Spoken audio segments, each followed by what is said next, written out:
भाजपा के वरिष्ठ नेता ओम माथुर का जन्मदिन है। सीएम भजनलाल शर्मा ने ओम माथुर को बधाई दी है, शुभकामनाएं दी हैं। ओम माथुर के आवास पर पहुंचकर मुख्यमंत्री ने बधाई दी है।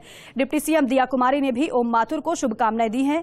मंत्री विधायकों के साथ कार्यकर्ताओं ने भी ओम माथुर को बधाई दी है। मुख्यमंत्री जब पहुंचे ओम माथुर को बधाई देने के लिए, शुभकामनाएं देने के लिए, उस समय की ये तस्वीरें हैं। हालांकि दूसरी तस्वीर आप देख रहे हैं, बेहद अहम ये कार्यक्रम रहे। ओम माथुर ने गोविंद देव जी मंदिर में दर्शन भी किए। तो देखिए, बीजेपी के वरिष्ठ नेता है ओम माथुर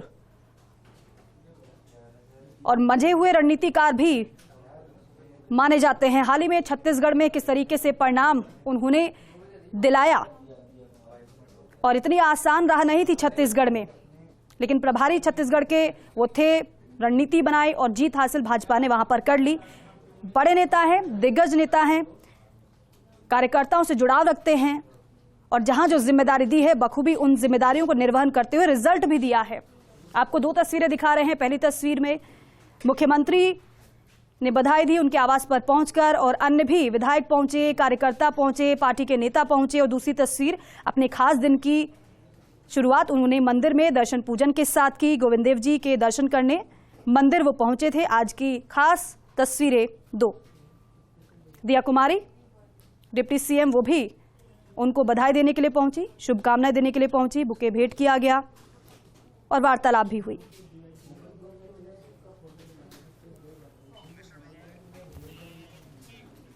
इस मौके पर ओम माथुर से खास बातचीत की है पॉलिटिकल एडिटर योगेश शर्मा ने। सुनवाते हैं। हमारे साथ ओम जी माथुर, भारतीय जनता पार्टी के वरिष्ठ नेता, और ऐसे नेता जिन्होंने संघ से अपनी, कहा जा सकता है, उस पारी को शुरू किया था जो समाज सेवा से जुड़ी थी।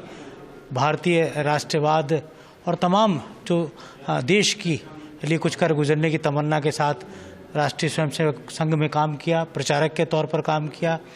राजस्थान में किसान संघ को जमाने का अगर कोई सबसे बड़ा नाम कहा जाता है तो ओम प्रकाश माथुर कहा जाता है। राजस्थान की बीजेपी के पहले संगठन महामंत्री, जिन्होंने राजस्थान की भारतीय जनता पार्टी को ऊंचाइयों पर पहुंचाने का काम किया। अनेकों पदों पर रहे और कई राज्यों में बीजेपी को सिरमौर बनाया। न केवल गुजरात बल्कि मध्य प्रदेश, उत्तर प्रदेश, महाराष्ट्र और हाल ही में छत्तीसगढ़ में विजय पताका फहराई, जहां पर कुछ महीनों पहले ही ये कहा जा रहा था कि बीजेपी डबल डिजिट में नहीं आ पाएगी। वहाँ बीजेपी की सरकार लेकर ओम माथुर आ गए। हमारे साथ ओम प्रकाश माथुर जी हैं। सबसे पहले जन्मदिन की बहुत बहुत शुभकामनाएं। भाई साहब, बहुत लंबा समय आपके साथ देखा और बीता भी है आपके साथ। उम्र के इस पड़ाव पर क्या सोचते हैं, क्या संदेश देना चाहेंगे? देखिए, कुल मिलाकर के 2014 के बाद जिस प्रकार से आदरणीय मोदी जी ने, हमारे लीडर ने, पूरी राजनीति को एक टेबल टर्न किया है, जो राजनीति क्षेत्रवाद की ओर, जो राजनीति व्यक्तिवाद की ओर, जो राजनीति जातिवाद की ओर, उस राजनीति को उन्होंने प्रयत्नपूर्वक, आग्रहपूर्वक विकासवाद की ओर ले गए। और आज इस उम्र के पड़ाव में मुझे ऐसा महसूस होता है कि जो कल्पना हमारे बुजुर्गों ने की होगी 52 में, या जो अटल जी का मुझे वाक्य याद है कि आज हम दो हैं लेकिन हिंदुस्तान ऐसे दिन भी आएगा जब पूर्ण बहुमत से सरकार बनेगी, इससे अच्छा अवसर क्या हो सकता है कि आज संपूर्ण भारत में ही नहीं, दुनिया में सबसे बड़ी पार्टी के रूप में हम खड़े हैं। आधे से ज़्यादा हिंदुस्तान में हमारा काम करने का, सरकार चलाने का अनुभव है, और लोगों में एक विश्वास पार्टी के प्रति और हमारे नेता नरेंद्र मोदी के प्रति पैदा हुआ है। मैंने देखा वैसे अभी जन्मदिन की मुबारकबाद देने तमाम राजस्थान से और अन्य राज्यों से भी लोग आए, लेकिन सबसे बड़ी बात, छोटे से छोटा कार्यकर्ता, उसको आप नाम से पुकार रहे थे। मुझे ध्यान है कि वो ना केवल मारवाड़ का बल्कि चाहे पूर्वी राजस्थान का हो, चाहे शेखावाटी का हो, तो केवल आप वो लीडर हैं जिनके बारे में मैं कह सकता हूं दावे के साथ, जो राजस्थान बीजेपी के छोटे छोटे कार्यकर्ता को जानता है। देखिए, मैं सदैव अपने आप को कार्यकर्ता के रूप में रखा, और चाहे मैं संघ का काम में लगाऊं, चाहे किसान संघ के काम में लगाऊं, तो मैंने कार्यकर्ता को आधार मान करके मैं आगे बढ़ा।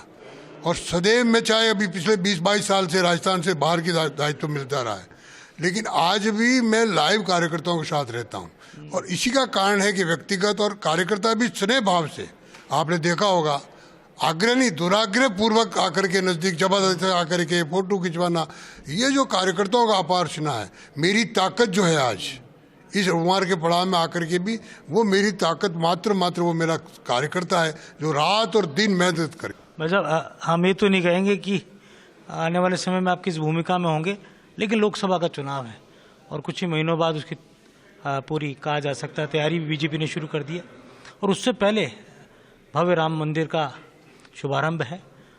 वो राम मंदिर जिसके लिए आपने संघर्ष किया संघ में रहते हुए और उसके बाद बीजेपी में रहते हुए।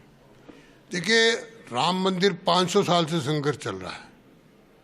कहीं ना कहीं केंद्र में ऐसे लोग बैठे थे जिनकी वजह से कोई ना कोई अड़चना आती रही।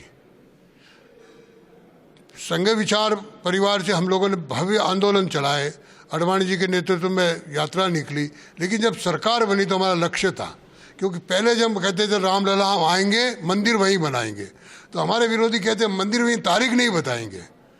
तो सरकार आने के बाद हमने तारीख बता दी। मैं उन लोगों को जो हमारा कमेंट करते थे आपके माध्यम में संदेश देना चाहता हूं कि 22 तारीख को अगर वहां नहीं जा सको तो टीवी पे भव्य राम मंदिर के दर्शन करें।